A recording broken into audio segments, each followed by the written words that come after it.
سجدہ تعظیمی کے بارے میں آپ سے پوچھا گیا تو آپ نے ایک جہت رد بدعات و منکرات، یہاں پر آپ نے زبردست قلم اٹھاتے ہوئے آپ نے فرمایا کہ یہ سجدہ تعظیمی کرنا حرام ہے، سجدہ تعظیمی حرام ہے۔ اس پر بڑی تفصیل سے انہوں نے قلم اٹھایا۔ گناہ کبیرہ لکھا آپ نے، دست بوسی، پا بوسی، ہاتھ چومنا، پیر چومنا، یہ جائز ہے۔ سجدہ تعظیمی یہ حرام ہے۔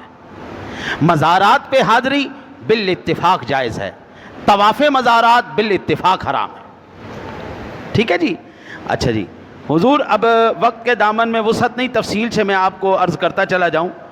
اچھا جی، آپ فرماتے ہیں چادریں چڑھانے کے بارے میں، مزارات پر چادریں چڑھانے کے بارے میں آپ سے سوال کیا گیا۔ اس پر آپ نے مختلف عنوانوں پر تحریر فرمایا ہے۔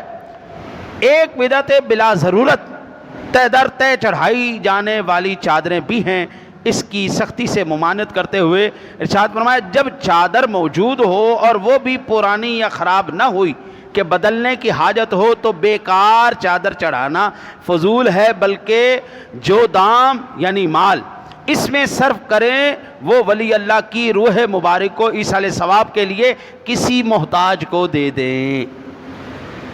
یہ اعلیٰ حضرت نے لکھا۔ فتاوی رضویہ شریف احکام شریعت حصہ اول مزارات اولیاء کے سوال کے جواب کے اندر حضرت نے جواب دیا سادہ لفظوں میں۔ کیا حضرت صاحب نے ارشاد فرمایا؟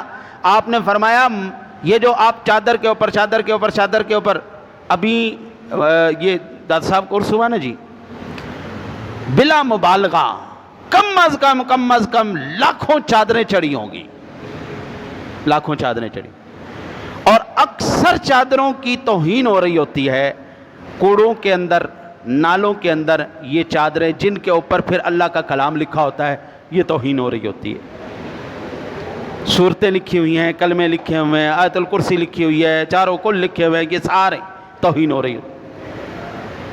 پھر وہ علماء کے گلے میں ڈالی جاتی، وہ بھی نیچے بیٹھے ہوتے ہیں، کلام الہی کی بھی توہین ہو رہی۔ تو اعلیٰ حضرت نے اس کا سب سے بہترین حل کیا بتایا ہے؟ جو پیسہ آپ نے ادھر لگانا ہے وہ کسی غریب محتاج کو دے دو، ایصال ثواب اسی ولی اللہ کی روح کو کر دیں، آپ روح انہی کو ثواب کریں، آپ کو ثواب بلکہ اس سے زیادہ ثواب ملے گا۔ ٹھیک ہو گیا؟ اچھا جی، اب میں ایک خاص بات کر کے